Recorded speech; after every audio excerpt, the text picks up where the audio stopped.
Hello friends जय जगन्नाथ। तो आज ये जो क्लासटी रही बलराम दासଙ୍କର आलोचना करवा जो बट अवकाश रही।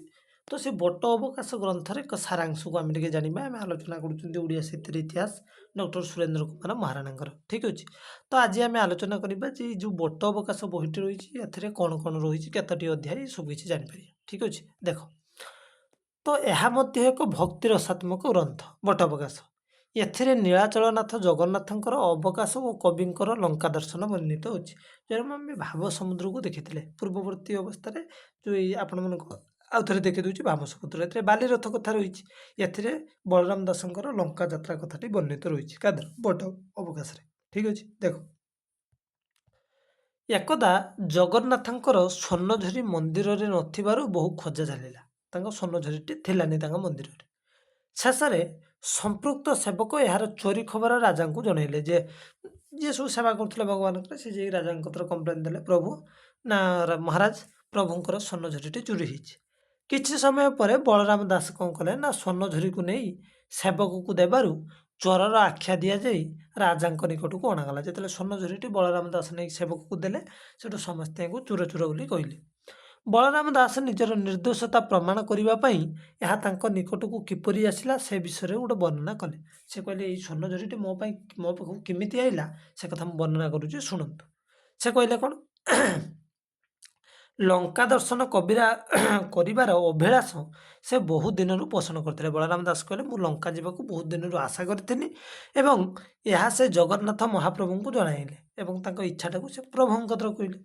ସେଥିପାଇଁ ପୂର୍ବଦିନ ରାତିରେ ନିଜର ସମସ୍ତ ନୀତି ସରିବା ପରେ ଜଗନ୍ନାଥ ମହାପ୍ରଭୁ ବଳରାମ ଦାସଙ୍କୁ ଲଙ୍କା ଯିବା ନିମନ୍ତେ ନିମନ୍ତ୍ରଣ କଲେ। ତା ପରଦିନ କ'ଣ କଲେ ନା ପୂର୍ବଦିନ ରାତିରେ ଯେତେବେଳେ ଜଗନ୍ନାଥଙ୍କର ସବୁ ସେବା ପୂଜା ସରିଲା ସେଠୁ ଜଗନ୍ନାଥ ବଳରାମ ଦାସଙ୍କ ଦିକେ ଆସିଲେ। ଆସିକି କ'ଣ କଲେ ନା କହିଲେ ଆସ ଲଙ୍କାକୁ ଟିକେ ଯିବା ଆଜି। ତାପରେ କ'ଣ ହେଲା ଗଲାବେଳେ ନିଜର ସ୍ୱର୍ଣ୍ଣଝରିଟିକୁ ସେ ବଳରାମ ଦାସଙ୍କ ହାତକୁ ବଢ଼େଇଲେ ଏବଂ ଯେତେବେଳେ ଗଲେ ସ୍ୱର୍ଣ୍ଣଝରିଟିକୁ ବଳରାମ ଦାସଙ୍କୁ ଦେଇଗଲେ। କିଏ? ଜଗନ୍ନାଥ।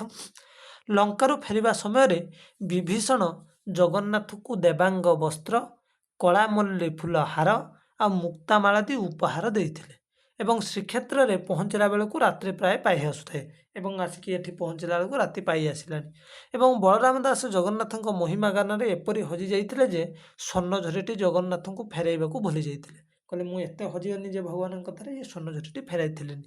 ତେଣୁ ଗଜପତି ମହାରାଜ ଏହା ଶୁଣି ବିସ୍ମିତ ହେଲେ ଆଉ ବିଭୀଷଣଙ୍କ ଉପହାରମାନ ଜଗନ୍ନାଥଙ୍କ ପାଖରେ ଦେଖି ସେ ବଳରାମ ଦାସଙ୍କୁ ସମ୍ମାନିତ କଲେ। ବାସ୍ ଭଗବାନ ଦେଖିଲ। ତ ଗ୍ରନ୍ଥର ଆକାର ବହୁତ କ୍ଷୁଦ୍ର, ଦାଣ୍ଡିବୃତ୍ତରେ ରଚିତ, ଲାଳିତ୍ୟପୂର୍ଣ୍ଣ ଭାଷାରେ ମଧ୍ୟ ଏଥିରେ ରଚିତ। କେଉଁଥିରେ ନା ବଟ ଅବକାଶରେ। ବଟ ଅବକାଶରେ ମାନେ ବଳରାମ ଦାସଙ୍କ ଲଙ୍କା ଯାତ୍ରା ଯିବା କଥା ବର୍ଣ୍ଣନା କରାଯାଇଛି। ଭଲସେ ମନେ ରଖିବ ବଟ ଅବକାଶରେ କ'ଣ ବର୍ଣ୍ଣନା କରାଯାଇଛି? ଲଙ୍କା ଯାତ୍ରା ଠିକ ଅଛି। ଭାବ ସମୁଦ୍ରରେ ବାଲିରଥ, ବଟ ଅବକାଶରେ ଦିଆଯାଇଛି କ'ଣ? ଲଙ୍କା ଯାତ୍ରା ଠିକ ଅଛି।